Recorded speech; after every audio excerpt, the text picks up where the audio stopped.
என் அன்பு செல்லமே, உன்னுடைய மனக்குமுறலானது அடங்கி உன்னுடைய மன நிம்மதியானது உன் வாழ்க்கையில் பிறக்க இருக்கிறது. உன்னுடைய எதிர்காலத்தை எண்ணி நான் இந்த முடிவை எடுத்தேன்.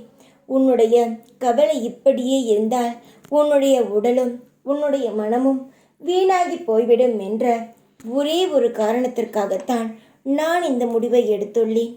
உன்னுடைய அனைத்து பிரச்சனைகளையும் முடித்து வைத்து விட வேண்டும் என்ற. ஆனால் ஒன்றை மட்டும் மறுபடி நான் சொல்ல விரும்புகிறேன். இந்த பிரச்சனையிலிருந்து நான் உன்னை விடுதலை செய்தால் நீ மறு பிரச்சனைக்குள் தானாக போய் வழியக்க மாட்டிக்கொள்ளக்கூடாது. எப்படி சொல்கிறேன் தெரியுமா?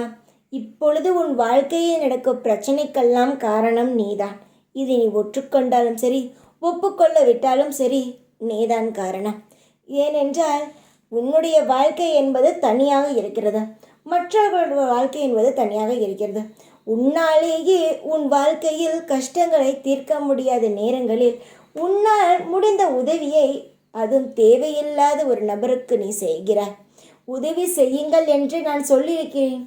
ஆனால் யார் எப்படி என்று பார்த்து அதற்கு பிறகு உதவி செய்யுங்கள் என்று தான் சொல்லியிருக்கிறேனே தவிர பணக்காரனுக்கோ காசு வசதி இருப்பவனுக்கோ உதவி செய்யுங்கள் என்ற நான் ஒருபொழுதும் சொன்னதே கிடையாது.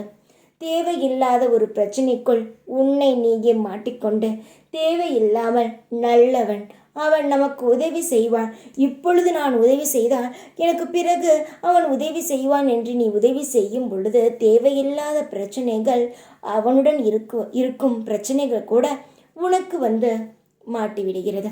இதுதான் உனக்குள் இருக்கும் பிரச்சனை. என்னுடைய தங்கமே, உன்னுடைய வாழ்க்கை அழகான பாதையில் நகர்ந்து கொண்டிருக்கிறதா? இது உண்மை.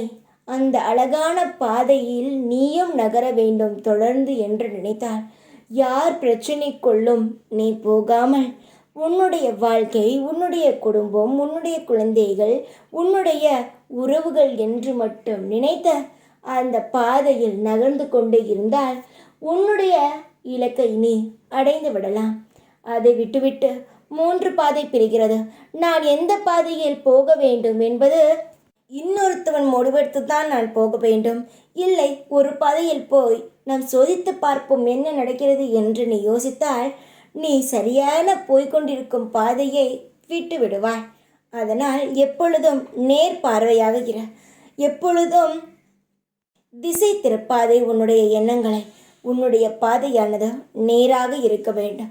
உன்னுடைய வழியானது நேராக நடக்க வேண்டும். உன்னுடைய கால்கள் எப்பொழுதும் நேரான பாதைக்கு மட்டுமே செல்ல வேண்டும்.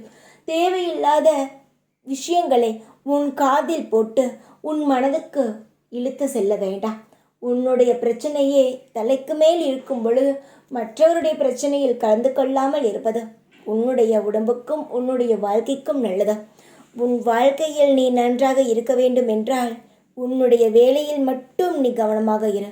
உன்னுடைய குடும்பத்தில் மட்டுமே கவனமாக இரு. தேவையில்லாத பேச்சுகளை நிறுத்திவிட்டு சந்தோஷமாக இரு.